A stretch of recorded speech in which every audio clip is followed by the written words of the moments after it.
تعمل ايه لو الموبايل بتاعك عليه رسوم ضرائب او جمارك، خصوصا لو انت كنت مفعل التليفون قبل 1/1/2025؟ في ناس كتير وانا من ضمنهم كانوا مفعلين التليفون في شهر 12 2024 او قبل كده، ودخلوا على التطبيق بتاع تليفوني لقوا ان مفيش اي رسوم على الموبايل، وبعد فتره دخلوا يشيكوا تاني بالاي ام اي اي بتاع الموبايل بتاعهم، فاكتشفوا فجاه ان في رسوم نزلت على الموبايل بتاعهم، مع العلم زي ما قلت ان هم كانوا مفعلين التليفون بتاعهم قبل 1/1/2025، وده معناه ان هو المفروض ما يبقاش عليهم رسوم او ما يطبقش عليهم القرار ده، لان القرار ده اللي هو فيه رسوم او ضرائب المفروض بيطبق على كل التليفونات اللي بعد 1/1/2025. طيب ايه الحل في الموضوع ده؟ كل اللي انت هتعمله هتدخل على التطبيق بتاع تليفوني، بس لما تدخل على تطبيق تليفوني لازم تعمل تسجيل الدخول، وعلشان تعمل تسجيل الدخول لازم يكون عندك حساب على بوابة مصر الرقمية. فاللي انت هتعمله هتجيب اسم المستخدم اللي هو رقم موبايلك وكلمة السر اللي انت اصلا بتستخدمهم في بوابة مصر الرقمية، وهتدخل بيهم هتعمل تسجيل دخول على الابلكيشن بتاع تليفوني. طيب لو حد ما عندوش حساب على بوابة مصر الرقمية المفروض يعمل ايه؟ كل اللي انت هتعمله هتفتح تطبيق تليفوني،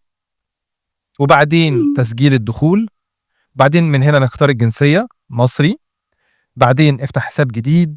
وبعدين هتختار الخيار بتاع سجل حساب جديد، وبعدين هتدوس على الاختيار بتاع التحقق من الرقم القومي، وبعدين هتدخل في اول مكان الرقم القومي بتاعك،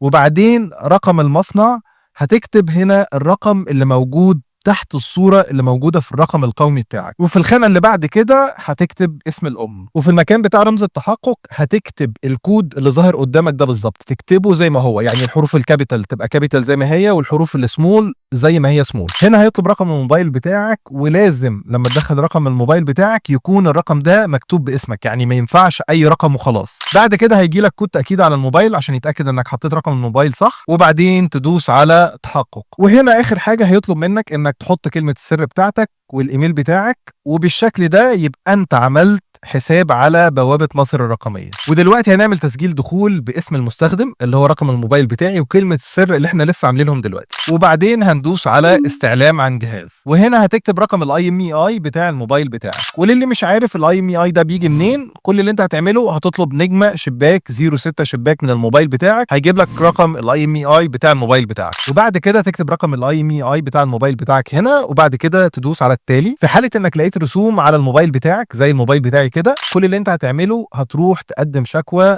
عن طريق خدمة العملاء بتوع تليفوني، هتكلمهم من الموبايل بتاعك على رقم 15380. كمان هم عندهم رقم واتساب، يعني ممكن تكتب لي بس في التعليقات كلمة واتساب وانا هبعت لك ارقام الواتساب بتاعتهم، ممكن تقدم الشكوى عن طريق التليفون او عن طريق الواتساب. المفروض دلوقتي ان في خلال 5 ايام عمل بيشيلوا الرسوم اللي موجودة على الموبايل بتاعك، طالما انت كنت مفعل الموبايل بتاعك او حاطط